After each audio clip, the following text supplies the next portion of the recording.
आप पागल हो क्या? मैं ट्यूशन के लिए लेट हो जाऊंगा, जल्दी चलो। अरे बेटा क्या करूं, तुम जवान हो, मैं बूढ़ा हूँ, घुटनों में दर्द होता है बेटा, तेज नहीं चल सकता। अरे तो चुप हो जाओ ना, मम्मी सही कहती है, हमने एक बूढ़े बैल को बांध रखा है, कुछ नहीं होता आपसे, आप किसी काम के नहीं हो। चलो आप रोक क्यों गए, चलो ना। हाँ ठीक है बेटा, चलो चलो चलो।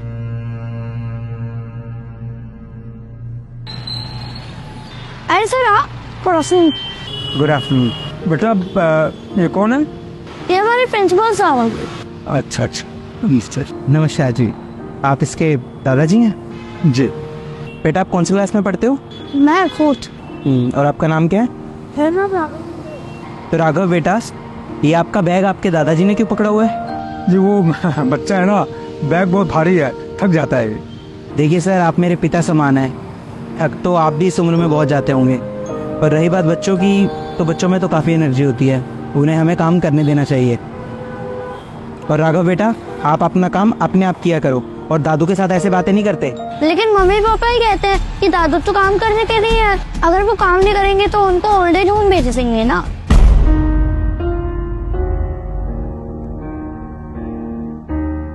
तो इसलिए मम्मी पापा बोलते हैं कि घर के सारे काम दादू से ही करवाया कर। बेटा कल आप अपने मम्मी पापा को लेकर स्कूल में आओगे। लेकिन सर पेटीएम तो नेक्स्ट मंथ है ना।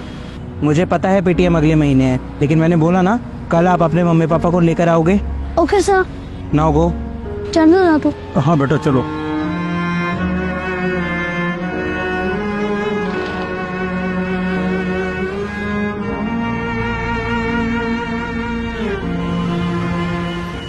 सर आपने हमें अचानक बुलाया, हमारे बेटे की कोई कंप्लेंट है क्या? उसने कोई शैतानी की है क्या?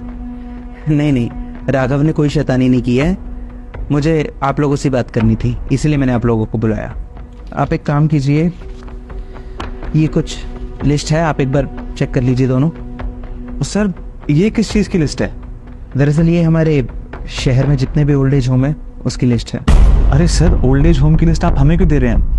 आप लोग चेक कर लीजिए जो ओल्ड एज होम आपको अच्छा लगता है, क्योंकि आप लोगों को जाना पड़ेगा ना वहाँ पे। अरे सर आप क्या बात कर रहे हैं, हम भला क्यों जाएंगे ओल्ड एज होम? क्योंकि आपका बेटा आपको वहाँ भेजेगा। राघव, बट सर वो ऐसा क्यों करेगा? अभी नहीं, कुछ सालों बाद की बात कर रहा हूँ, जब राघव बड़ा हो जाएगा तब वो आपको वहाँ भेजेगा ना। सर क्या मजाक चल रहा है ये सब? स्कूल में बच्चों को अच्छी बातें सिखाई जाती हैं और आप हमारे बच्चों को ये सब सिखाएंगे कि वो अपने पेरेंट्स को ओल्ड एज होम भेज दे? देखिए मिस्टर सिंह, स्कूल से ज्यादा ना एक बच्चा अपने घर पर रहता है और वो अपनी सारी अच्छी बुरी आदतें, अपने संस्कार अपने घर से ही सीखता है। ये सब राघव को हम नहीं सिखाएंगे, बल्कि आप लोग सिखा रहे हैं। सर आप कहना क्या चाहते हैं, साफ साफ बताइए, बातें मत घुमाइए। राघव मुझे कल मिला था स्कूल के बाहर, जब उसके दादाजी उसको लेने आए थे, और मैंने देखा कि वो किस तरह से अपने दादाजी को ट्रीट करता है, किस तरह से उनसे बात करता है। आपको क्या लगता है उसने ये सब कहाँ से सीखा होगा? आप लोगों से ही सीखा होगा ना। जिस तरह से आप अपने पिताजी के साथ व्यवहार करते हैं घर पे, वही सब राघव ने देखा होगा और वही सब वो उनको बोलता है। मुझे माफ कीजिए, लेकिन आप अपने पिताजी को क्या बोलते हैं कि वो एक बूढ़े बैल हैं। राघव को ये लगता है कि उसके दादाजी घर पर सिर्फ काम करने के लिए हैं, क्योंकि आप लोग शायद राघव के सामने यही बातें करते हैं कि अगर उसके दादाजी घर का काम नहीं करेंगे तो उनको वृद्धाश्रम भेज दिया जाएगा। शर्म आनी चाहिए आप लोगों को। एक माँ बाप अपने बच्चों के लिए ना पूरी जिंदगी लगा देते हैं अपनी, ताकि उनके बच्चे अपनी लाइफ में कुछ कर सके, सेटल हो सके। और जब बच्चे सेटल हो जाते हैं, बड़े हो जाते हैं, तो माँ बाप के साथ ऐसा व्यवहार करते हैं। किसी ने सही कहा है, घोर कलयुग आ गया, और इस कलयुग में एक बच्चा अपनी माँ बाप की सेवा तो दूर, उनको फ्री में घर में रखना भी नहीं चाहता। घर में रखने के बदले उनसे घर का काम करवाना चाहता है। अरे माँ बाप को भगवान का दूसरा रूप कहा जाता है, पूजनीय होते हैं माता पिता, और आप अपने पेरेंट्स को इस तरह से ट्रीट कर रहे हैं। शर्म आनी चाहिए आप लोगों को। आप लोगों को शायद अभी इस बात का पता नहीं चल रहा, लेकिन जब राघव बड़ा होकर आपके साथ ऐसा करेगा ना, तब आपको एहसास होगा कि आपने क्या गलतियां की थी। देखिए, मेरा ऐसा कोई इंटेंशन नहीं था कि मैं आप लोगों को यहाँ पर बुलाकर और आपकी इंसल्ट करूं, लेकिन बुजुर्गों का जब मैं ऐसा अपमान देखता हूँ ना, तो मुझसे रहा नहीं जाता। ये आप लोगों का घर का मामला है और मुझे आपके घर के मामले में नहीं बोलना चाहिए, लेकिन बस मैं आप लोगों को समझाना चाहता था, एंड आई होप कि आप जल्दी इस बात को समझ जाएंगे। बाकी आपको जैसा ठीक लगता है आप करिए, लेकिन हाँ, इस बात को जरूर याद रखिए कि जैसे आप कर्म करेंगे ना, आपके साथ भी वैसा ही होगा। और सर देखिए, मुझे जो बोलना था आपको बोल दिया, अब मैं आपकी कोई और बात नहीं सुनना चाहता, आप जा सकते हैं।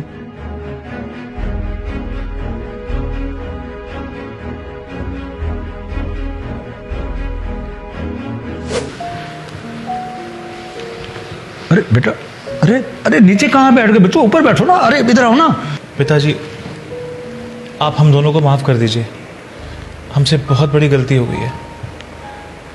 हमने पूरी ज़िंदगी जाने अनजाने में आपको बहुत दुख पहुंचाया है, और आज नौबत यहाँ तक आ गई है कि हमारा बच्चा भी आपकी इज्जत नहीं करता।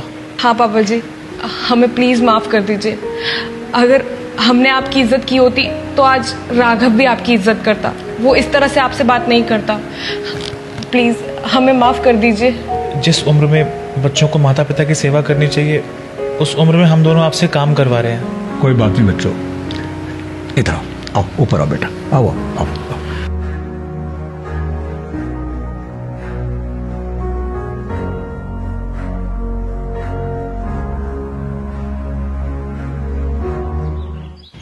अरे दादू, आपके पैरों में दर्द तो नहीं हो रहा ना?